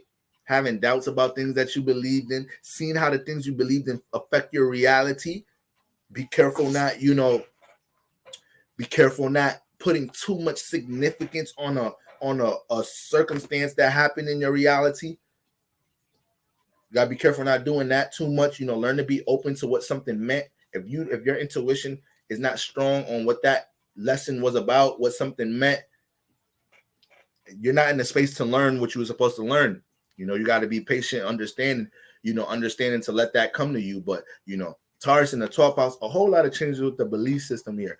You got to make sure. Now, this is the thing, though. The 12th house deals with your imagination, creative aspirations, your dreams. So with Uranus here, it doesn't put you in a lot of fuck reality circumstances this past 2.5 years that could have manifested into a lot of transformation. Because there's one thing with Uranus in the 12th house motivating you to be an individual about your dreams. So Uranus in the 12th house, you may experience this if you have Uranus in the 12th house in your natal. I have Uranus and Neptune in my 12th, right? So I know what it is to have dreams that are nobody in your family had these aspirations, dreams. None of your friends have these aspirations and dreams. It's super individual, and it creates a lot of power and control issues in your life and your belief system. So you got Uranus in the 12th house in your natal chart. Your belief system is just off the charts. You feel me? You know, you talking to Orishas, you got an altar, you got all type of shit going on. So when people ask you what you believe in, you got Uranus in the 12th house. That shit ain't one sentence. That shit ain't one sentence. Now, if you got Taurus here and Uranus been transiting here, you've been pushed to be more individual with your belief system. So this is why you're going through transformation with what you already believe, because you're looking at the sources you got it from, right? You're looking at the teachers, the sources you got it from, and now you're relying more on your experiences to develop your belief system right now. So it's not necessarily saying what you learned about astrology and the third eye and the fifth dimension and different dimensions and realms was not real from this individual or that source. You're just more in a state right now in your life that you're learning to trust your own experiences to build your belief system, and you're not allowing the opinion or critique on how other people look at what you personally do in your life to persuade you to deal with anything differently. Gemini rising at times, that's a little, you know, they manifest those little mini battles they need to conquer, dealing with personal critique and you know, people having so much opinion about what they got going on in their personal life. You feel me? Virgo risings, Gemini risings, Mercury in the first house, experience a lot of that in the first house, you know? So that's very important to understand around this time. That's why you're going through so much transformations in that area. You know, you just getting closer to being your own source of your knowledge and wisdom. All right? You're going to learn everything you need to learn in this lifetime. Understand that. You're going to learn everything you need to learn.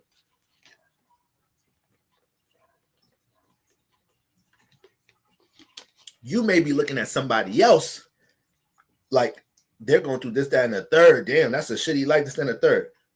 You don't know what that spirit needs to come here and learn. You don't know. You have no clue. You feel me? So you can have individuals here that live a long life, die in their 80s, their 90s. You feel me? Ain't really shift that much. Then you have another individual that die. You have a Nipsey Hussle die at 33. You have a Tupac die at 25. I just watched the interview of Omar Epps talking about being on the set with Tupac. Being on the set with Tupac when they were, 20, 21, doing Juice. And he's talking about on the set of Juice, Tupac is writing Brenda Got a Baby. So he ends up saying, like, you got to understand, everything we know about Tupac from a creative perspective was like a 3-4 year span. And he died at 25. So a nigga, and he went to jail. So his life was like a million lifetimes compressed in one lifetime. He lived a million lives in one life. So it really comes down to what you doing in this vessel. How do you shift energy here? You know, how do you make the most of your time here? Some people not here for a long time, but shit, they are here for a legendary time. All right. So Uranus transiting that 12th house, you know, you taking more risk and believing in what you're individually created with, you learning from mistakes of impulsive moves in this house, dealing with your emotions, dealing with things with your you know, your insecurities. Uranus is also tackling insecurities. We keep a lot of insecurities in our water houses in the 12th house. So 12th house is where a lot of insecurities be, with things dealing with early traumas from life could bring insecurities here. Shortcomings or times that things didn't go the way we wanted it to when it comes to our personal aspirations, creativity, any of them things, we sometimes keep them shits in the 12th house, and we have to deal with them insecurities. So every time we come and set a new intention on dealing with our dream or aspiration in the 12th house, some of them insecurities come up. Or when we got transits through this house, insecurities come up, right? So ultimately, the past 2.5 years, the house you have Taurus in has been pushing you to be more individual, how you build and stabilize things in this house, right? Uranus influence in the chart is to teach us how to be an individual and teach us how to gain power for ourselves and understand that we're always going to deal with a sense of opposition, resistance when we try to do things for self. That's what Uranus has a whole lot to do teaching us. So if you look in the house you have Uranus in, there may be a lot of strong individual intentions and goals you have here, right? Or just strong individual ways of thinking about this area, period. And you manifest clashes, you manifest opposition with others just because you have your own personal way of thinking about something, you know. I posted something over the weekend on my personal IG, which I don't really post on for real, you know. I don't even know why I did it, but I posted something about this guy because I used to play basketball and I have a lot of bros on that page. You feel me? On that account, I used to play basketball with. So I posted something with this dude named Rashad Jamal, quote unquote, exposing things about the NBA, how it's rigged, how some NBA players may be robots, this, that, and the third. Now I know the NBA, NFL, professional sports. I know all of that shit is rigged. You feel me? I know all of it's rigged. Like entertainment is rigged as fuck. It's fake as hell. Oscars, everything is fake.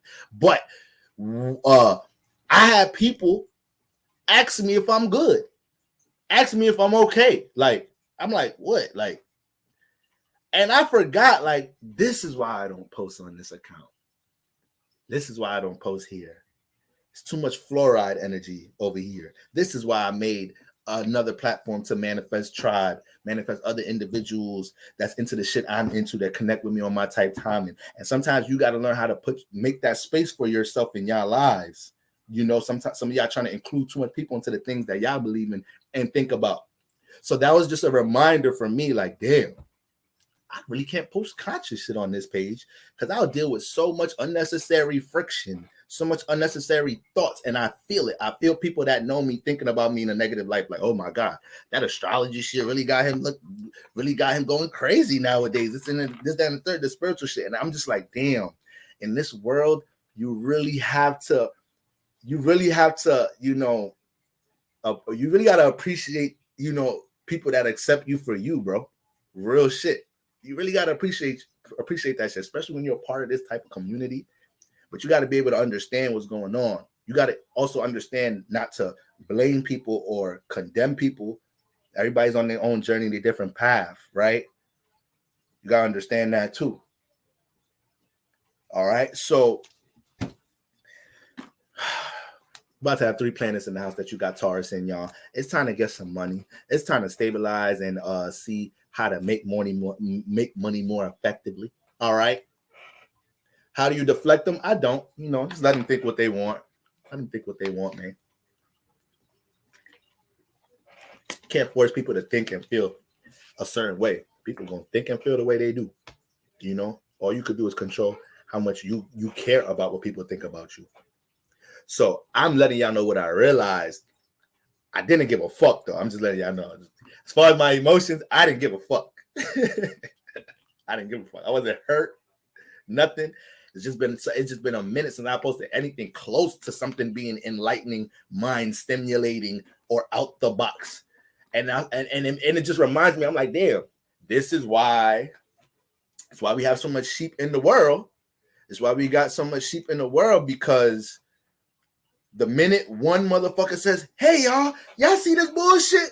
You got a million other motherfuckers looking at him like, this nigga bugging, this nigga tripping. So what motivates that person to keep doing what they trying to do? Not a damn thing. So that's why we got to stay strong, y'all. Spiritual community, we got to stay strong. They trying to infiltrate the spiritual community too. We had great things going on. We had great teachers, Phil Valentine, Bobby Hemmett, before we even had social media. So when it comes down to spiritual teachings in this realm, we have people putting in mad work before Instagram, before Facebook. You go on YouTube right now, type in Phil Valentine, Bobby Hemmett, videos going back to the motherfucking late 80s and shit, and they recording shit on regular camcorders. But shit is, substance and value is it's gonna present itself as it is. So it's how many years later, and we're watching that shit on YouTube. Do you think they knew that this information was going to be spread this long? No. Well, I ain't going to say no, but It's just an example that when you do something, you got to do that shit well. You don't know what legacy you leaving behind. You feel me? So we got to make sure we stay strong, y'all, because like I said, we came from a beautiful origin of teachers, women and men. I don't know if anybody ever heard of Jewel Pookrum. There's a whole bunch of conscious teachers we have within the male, masculine and feminine. And now we got people making fun of the conscious community. We got the higher ups infiltrating the conscious community. They done got young Pharaoh ass. It's all type of shit. Motherfuckers, they growing brands and accounts, and their lack of control dealing with different things fucks the whole platform, brand, and community up. So now people not even taking some shit serious in the conscious community. A lot of this shit is like love and hip hop, So you have to be discerning with who you even letting nurture your mind and your spirit at times, but at the same time, you got to understand everybody going through what the fuck they going through and is on their different path. All right, y'all. So iron sharpen iron. Now, just to wrap it up, y'all, we did come in today with Mercury. I'm going to dive into actually the sun transiting these energies in Taurus tomorrow. But if y'all look over here, we got Mercury 15 degrees. Wait, hold on. Let me go ahead and okay, y'all can see. We got Mercury 15 degrees, Uranus 13 degrees. So that's the energy we was dealing with starting Sunday, moving into the week. So when I seen this, I didn't even realize this alignment when I thought about what I posted on my page. Because what I posted, when you got Mercury conjunct by Uranus, the way we communicate, think about things can be real out the box, real opposing, right? Real transformative, real intense. It could be too intense for others. It could probably be things you should have kept to yourself. All right. So I don't know if we got anybody here that got Mercury conjunct Uranus or Mercury sextile trine Uranus. Like that's you. Sometimes, you say things a little too, that the way you communicate be intense. You're quick to express some shit that's deep or make others think deeply or whatnot. And now you're making the room got the awkward, making the room have the awkward silence and shit. Because you want to start talking about, y'all know they don't pick the president. I mean, y'all know they pick the presidents, right? Niggas started talking about Biden, and here your ass come Mercury conjunct Uranus talking about, y'all know they picked the presidents, right? Y'all know the first president was black, right? His name was John Hanson, and y'all know they all bloodline related, right? Y'all know that, right? Y'all know Barack Obama and Donald Trump related, right? So that's where your Mercury conjunct Uranus ass comes. So this is us all day right now. Erratic ass, impulsive ass, out the box forms of expression, just speaking shit to shake up other individuals' minds from an intriguing perspective. You feel me? With Mercury conjunct Uranus, we just gotta be careful how we communicate, y'all. Y'all gotta be wise about who y'all circulating, who you circulating your information around. You could be thinking you're enlightening somebody. You don't know how that other individual's gonna use that energy against you in a negative way later on. So have discernment how you're communicating right now. Be careful of any impulsive decisions within Taurus like energy right now. We're still dealing with energies that's the full moon takes time to come down. So we're coming down gradually, but emotion is still high. So a lot of y'all still were dealing with intense energies to start the week. A lot of us are still in a state of exhaling and releasing and understanding things about our relationships, y'all. This energy doesn't let up this week. But what we can do is understand we got a lot of this earth support coming in, the sun moving into Taurus. We get to get settled, grounded, at least when we observe things from at least when things are intense emotionally, our subconscious is in a state by default in the solar system where we could look at things from as grounded as a possible perspective. We can make as much sense as possible about things. We got 3 planets in Taurus. Guys, what are y'all rushing anything for right now? What do you? The sun is on the cusp now. All right. So, like I said, I know during Aries season you could be on go. All right. But as with the sun moving into Taurus tomorrow, that rushing shit, that trying to get shit done overnight, that fuck sleep. I gotta get this shit done. We gotta be way more paced and diligent now. You could burn out way quicker in Taurus season. you know, not trying to keep a pace, not trying to keep a pace, a regiment with how you build something, deal with something. It's a time to be more cooperative. This is why with full moon in Libra, we had to filter and detox a lot of motherfucking energies out with relationships, because Taurus is a cooperative energy. So when we get to Taurus season, we don't want to be around individuals that ain't motherfucking cooperative. That's it. We're gonna be too focused on what we trying to build. We're gonna be too focused about the seeds we planted Aries season and how to keep these things in a consistent motion. So when it comes into people right now, you know, we ain't got the time for people on some bullshit. We don't got the time for dealing with people. I mean, I could just repeat everything I've been saying during the full moon in Libra. We don't got time to be dealing with people who don't appreciate or value our time or our attitude towards building something.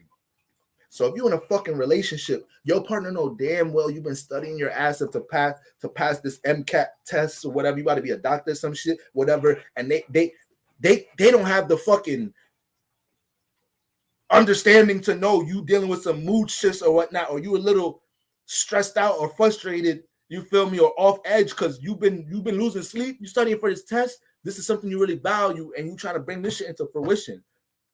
You have to be able to pick up if your partner can't even be in a supportive space around that time.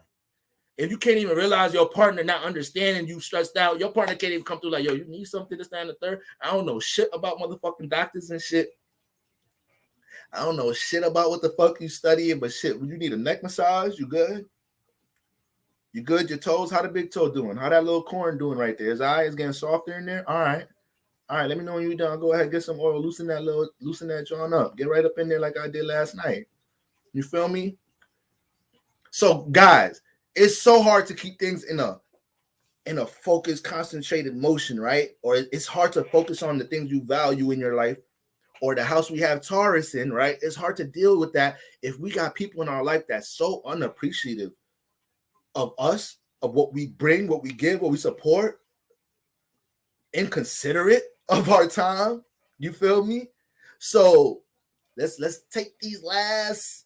The sun is entering late. The sun is gonna enter late, y'all. The sun ain't gonna enter till like pretty much the end of the day, and we're really gonna feel the cusp energy for the majority of this week. So you're still gonna feel some Aries energy, not until like Saturday. You feel me? Until like Saturday, the start of the weekend, we're fully gonna be into Taurus. So we're gonna still feel this shift of Aries energy. And when you got the blend of Aries and Taurus energy, this is somebody that wants to make things that they want. Somebody that can often rush things that they want to stabilize. So they're going to have the grit and the go-getter like energy to work on something, but they got to learn how to balance that with actually doing it patiently, or doing it, you know, in a gradual, diligent manner over time. So we got to make sure when it comes to anything we're working on, scheduling, trying to stabilize this week, you going about that shit in the most diligent way as possible. You not rushing shit. It's going to be easy to make mistakes right now. Mercury and Uranus is conjunct. So the mind can think out the box and wander to all the type of shit right now. So set specific time frames for things you want to do this week, so you can have that locked in time to concentrate on this, that, and the third, because our mind is real unstable right now. Our mind is very unstable, Mercury conjunct Uranus. If you somebody like me that already got a bunch of alignments hitting your Mercury, a lot of planets in contact with you, this is how you know, this is another thing to look at in your chart. If you really be dealing with a lot of extra overthinking and shit, your mind be driving you crazy. You really think you got ADHD and shit? I don't know, like using them terms, but you just like, nah, I know it's just something. It got to be something that's like, I got to point out my chart. You need to look at your Mercury alignments. If your Mercury is making contact with a lot of planets by default, it don't even matter if they're conjunctions, sextiles, if it just has a lot of aspects, these are a lot of things that be on your mind. There's a lot of things that be on your mind. So if you see the planets that square or oppose Mercury, then you'll know these are the things that you have more potential to overthink, because these are things you're always trying to get together. If you got Mercury square Venus, you're always trying to think about your value system in a more positive light or whatnot. But it's a friction. So you can overthink things because of the friction. You're trying to develop the solution. So this is just to pinpoint the things that you'll be overthinking in your life by default. By default, I don't have like squares and opposites hitting my Mercury. I have straight conjunctions and sextiles. So my Mercury is making contact is in between Mars and Pluto. That's one. It's in between Mars and Pluto in the 10th house. So career, stability, all of that shit. The transformations I'll be going in career. What I gotta transform in career. Stay on my mind. Then it's hitting my moon. Is my moon, my Neptune, my Uranus. So my emotions, career aspirations, personal aspirations, all of that should be on the mind too. So this helps you to understand how to filter what you be overthinking about. You start seeing that this, that, and the third always be in your mind. You see your Mercury squaring Mars in this house. So now when you develop these thoughts of friction in your head, thinking about your Mercury squaring this Mars in this house, you're like, okay, I gotta ease up with the way I think about my Mars in the 6th house, the way I think about things at work, because I just know it's natural friction always hitting my Mercury to that house. So today I'm relaxing. I'm not gonna try to overly mentally process none of that shit, because this friction just making me think I gotta come up with a solution right now. We're gonna bring gradual understanding. I ain't gonna force myself to come up with a motherfucking answer on the spot about things just because my mind is so stimulated, you know. So it just get deep. But Mercury alignments, those is important, y'all. Of course, it's how we think. The house your Mercury is in is the house that that's always on your mind.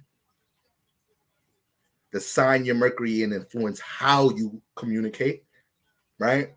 So that's important to know. But with Mercury next to Uranus, we just got to be real stable with the way, as stable as possible when it comes to communication. Task, anything that needs your concentration right now is going to be real hard to deal with right now at the moment. Taurus energy Taurus helps, keeps it consistent, but when Mercury start making contact with Uranus, it just could get distorted, distracted with so many different things. All right. Now the thing is, though, we got Venus over here in Pisces harmonizing with Mercury and Uranus in the 7th house. So when it comes to a lot of ideas that you have that are out the box right now, they're being supported. They're being supported at the moment. There's a lot of, look at your Pisces house. There's anticipate things coming out this week, tomorrow, Wednesday, Thursday, Friday. Anticipate something from your Pisces house helping you out about things that may be heavy in the mind in your Taurus house. All right. So let's say you have Pisces in the 4th house and you got Taurus in the 7th house. In some type of shape or form, your parent, your sibling, your child, something in your home environment, something maybe with your neighbor, something in the home, a person, place, or thing, a relative or a thing in the home, or an experience out the home, something you learned out the home, something you learned dealing with a person, place, or thing you really care about. That's all 4th house energy. In some type of shape or form, something out this house has potential to help something that's been stimulating the mind in the Taurus house. So if the 7th house is the relationship house, then based off what you gained in the 4th house or what you got picking up in your home environment, you're going to be able to bring a bunch of solutions and resolve or new opportunities to your 7th house. You know, how you deal with your current relationship, how you look at the relationships that, how you look at relationships now that you're being single, how you look at your options, how you look at picking a mate, how you look at what you're supposed to learn from your previous experiences. In some type of shape or form, that 4th house is going to complement that house. So with Venus sextile and Mercury and Uranus right now, you want to look at that Pisces house, be like, okay, I got Pisces in my 3rd house. You feel me? Pisces in my 3rd house. Taurus in whatever house. Let's say you got Taurus ending up in your 6th house, Pisces in the 4th house, Taurus in the 6th house. You just know by default something from the home gonna help you at work, maybe. So this is how we want to look at these energies. Whenever we got transits, planets harmonizing, those are the houses where the opportunities may pop up. So I know at times I just been tweeting a lot. And I know at times it's hard for me to get into individual energies for tweets all the time, even though I want to start making individual tweets for every sign every morning. But it's like, if I tweet something or you hear any astrologer say something like, hey, guys, today Mercury conjunct Uranus in Taurus, or Mercury sextile Venus in Pisces. This is how we can see opportunities with this, that, and the third. This is how you know where the opportunity is at in the house that them planets is in. The house that them planets is in. All right. Now, so that's important to understand right there. But with Venus sextile and Mercury and Uranus together, this is individual thinker, free thinker, blunt communicator, intense communicator, deep thinker. Now you got Venus supporting this. So Venus is relationships, value system, love, what we appreciate. These are the different things you finna have more different. God damn, I didn't even really look at it this way, but it's like, damn, relationship energy is on tilt right now. We just come off a full moon in Libra, and now with Venus making contact with Uranus and Mercury adds the analysis, right? The analysis, the critique. Uranus is seeing different perspectives, right? Different energy changes. So them energies are together. We're directing all of that towards Venus right now. So when it comes to the people, places, and things we value, our own personal self-esteem, what we value in others, our relationships, what we love, we're developing a lot of different perspectives of how we look at these things. And because it's a sextile, we're doing it positively. The potential for you to look at these things positively before negatively, yeah, you notice something negative about your partner, but you're choosing to be positive about the way you're looking at it. You're not choosing to be negative and be like, damn, why me? Why in these situations? Why I gotta be in this type of situation? You're looking at it like, thank you for helping me pick this shit up. I see what's really going on. Let me learn and move on. It's helping you look at your value system from a positive, cutthroat. Do we gotta move on? Do we gotta do something else, different perspective? And Mercury's right there to develop the idea. And on top of that, it's in Taurus. So we developing the new idea for change of our relationships and what we love through Taurus energy. So Taurus is stubborn, y'all. Taurus is stubborn. If you lost your Taurus woman, good luck. Good luck.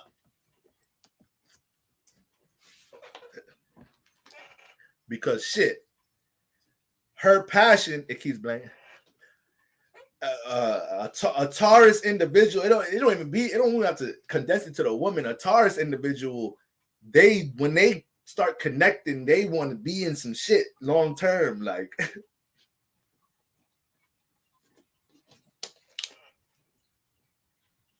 they want to be in some shit long term. Taurus, that's fixed earth. It don't like earth is planted, stabilized, right? Grounded. It's hard to move. Go outside, try to move a tree.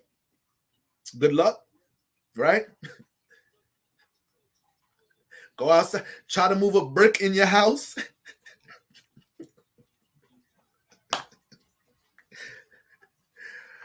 Yeah, good motherfucking luck. Your ass gonna have to call Capricorn. Your ass gonna have to call Capricorn to come bring a bulldozer and move shit, right? So Taurus energy likes to be planted. So when you deal with a Taurus sun, Taurus moon, especially Taurus Venus, they don't like changes in their relationships, and they'll take time to build the rapport to get into it. So that decrease the potential of them feeling like they're gonna get into the relationship. Something gonna change when they make it official, or something gonna change when she finally moves into my crib, or something gonna change as soon as this, that, and the third. That's like the fear for the Taurus in relationships. That's like the fear right there. This motherfucker been showing me these energies for this long. I swear to God, if they change some shit up, I swear to God, if I start moving my stuff in the crib, and that's when the Taurus is really on you. Those are the two ways you got a Taurus. They gifting you shit.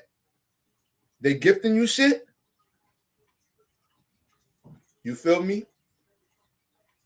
And don't think it don't have to be some whole elaborate shit. It's as simple as y'all linked one time already. Y'all only linked one time, but then the second time they linked, they on something like, yo, what you I'm passing by. What's the name? You hungry?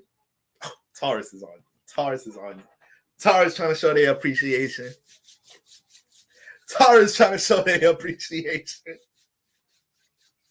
Yo, I'm passing by my favorite Jamaican spot right now. You fuck with Jamaican food? Which one? You look like the type one oxtail. You want some oxtail? All right, bet. I'll be over there in a few. Oh yeah, Taurus wants you.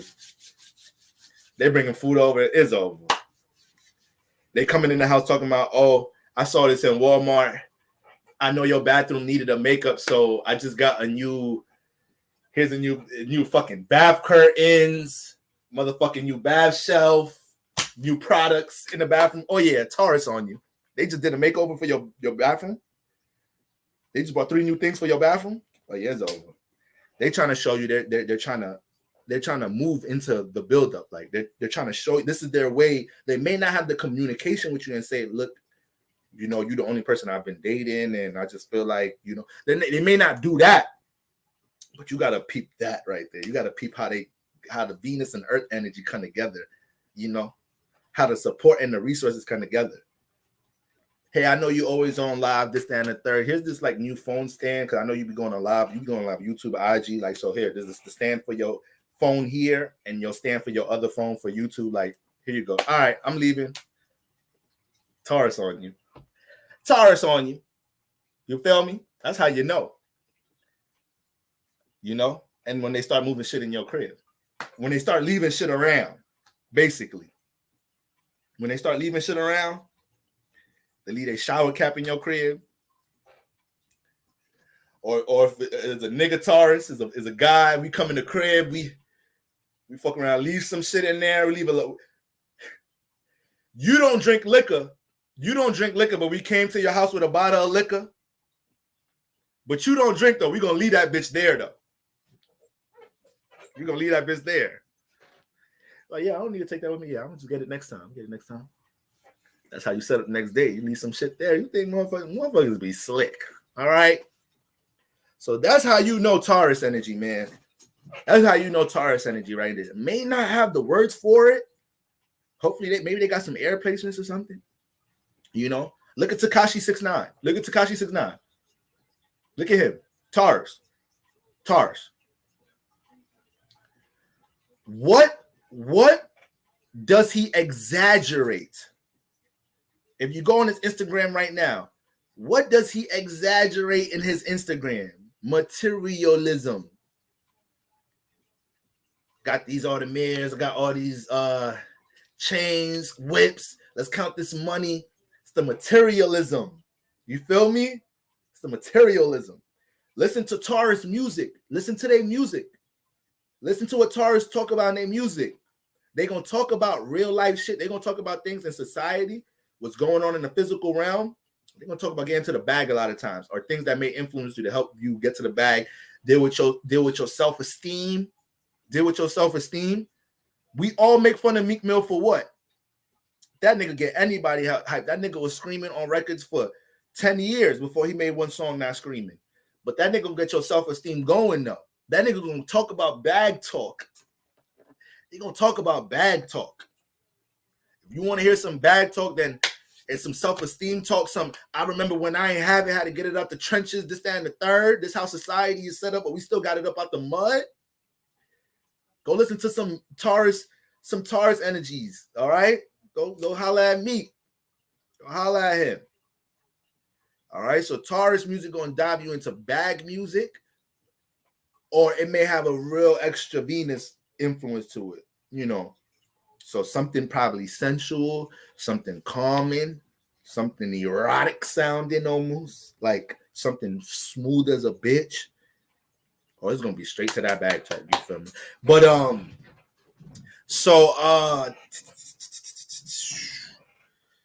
that's what we got going on with Mercury and Uranus, making us look at Venus energies differently right now. All right, guys, that's what's going on with that. And then lastly, we got the Sun squaring Pluto right now. All right, we got the Sun squaring Pluto. Now, guys, whenever we have the Sun squaring something, this is something we have to learn to see, something we have to learn to develop an awareness of. You feel me? So if you got the Sun, if we got the Sun squaring Pluto, when it comes to transformation, rebirths, changes, insecurities, traumas, fears, it all comes to the surface. All this shit comes to the surface. So that's why today, to start the week, you feel me? I tweeted about this energy earlier. That's why today, for some reason, you entertain some insecurities, some fears a little bit more than you would on a regular day. For some reason today, you spent a little bit more time thinking about, but what if it didn't work out, you know? But what happens if I don't change this? It may have been easy to start looking at what could transform if you don't get your shit together. Specifically, the house that you have Aries in and the house that you have motherfucking Capricorn in. You might be looking at these houses like, yo, if I don't transform what I know I need to change and transform soon, these houses going to transform like shit. Okay? AKA the house you have Capricorn in, house you have Aries in. Sun square Pluto is forcing us to pay attention and be more action-oriented with things that, you know, need change and transformation. So, guys, to start this week, we want to practice good money management. Pluto and Capricorn, these are like Pluto and Capricorn themes right now. We want to practice good money management, y'all. We want to do our best organizing our schedule and asserting ourselves with our schedule. All right? We want to make sure we come into Taurus season with things in motion, guys, in place. If you got to take tonight, take tomorrow to really understand what you finna have in place. Now, once again, from a general perspective, it could be dealing with money and career because it's Taurus energy. But y'all, if you have Taurus in, once again, if you have Taurus in the air house, you have to know what place your relationships are coming into Taurus season. You got Taurus in the water houses. You have to know what place your emotional well-being, what place you want to keep your emotional well-being, your emotional stability, your mental health, things that are private to you. You want to know how you finna keep that in place coming into this season and how nobody's finna distract that. You know, Taurus and fire houses, when it comes into things dealing with self-expression, right? Creative endeavors, your awareness, you know, the things you're entertained by, the things you pay attention to, everything that influences your self-expression, anything that influences self-expression, the things you learn from Aries season, you want to make sure you know how you coming into this season with that emotion. And then when you got Taurus in the Earth houses, you got a certain plan, you got a certain regimen about, you know, working on this, that, and the third. I'm gonna work this month. This motherfucking Taurus season, or this month and next month, I'm finna set my work schedule like this. So now every week I have an extra 2 hours a day to work on my side business, an extra this, that, and the third. I'm not making this decision going in Taurus season. We coming into Taurus season with this regiment, so I could upkeep this shit during Taurus season, so I can extract the most out of Taurus season. All right. So the purpose of astrology is to get us, one of the purposes of astrology is to try to get us to extract the most we can out of each season, y'all. Each season, each transit provides an awareness. It provides an awareness. So this is why, if y'all notice when I tweet, I always say the moon, hypothetically speaking, the moon is in Scorpio. We're going to have access to a lot of passion. We're going to have access to being more intentional to start the week. So we have transits in certain areas, or we're experiencing certain alignments. Understand, guys, we have access to the energy. We can use this energy more than we would be able to use it before. So we was just able to use a lot of Aries energy just now. You was able to start a lot just now. You was able to probably have more durability than you usually have doing some things. You probably didn't realize you didn't sleep. You barely slept during the day or whatnot. You probably had a lot of days like that during Aries season. Probably had a whole bunch of fucking sex. Or you couldn't control your sexual urges a whole lot, or your partner was like, damn, it's really spring, right? It's really Aries season with your excited ass. And now it's Taurus season. So we have access to stability. You know, we have access. If it don't matter if you've been mentally unstable, emotionally unstable, we finna get stable during Taurus season. You feel me? We finna get stable because I said we finna get stable. What you talking about? All right. So when it comes to all forms of stability, being grounded, putting things in order, y'all, filtering and detoxing your value system. We're doing that all Taurus season. All right. So just like if we had a full moon in Taurus, I'm like, all right, guys, we got to see how we releasing and detaching and filtering and cleaning up the people, places, and things we value. and how we bring more of understanding to how we value things within ourselves. Yeah, that's all Taurus season. All right, guys. So that's what we got going on. IG got me on the time of y'all. I just wanted to hop over some energies, talk to y'all, exchange some energies, make sure y'all good. All right, make sure we in some good spirits to start the week. Once again, we still dealing with some heavy energies from that full moon. We don't got that much shifting this week, but we do. It is a post full moon week, and we do have the sun entering Taurus, and that's enough on its own. All right, y'all. All right, y'all. Y'all already know I love y'all. All right, be safe, and let's have a prosperous day tomorrow.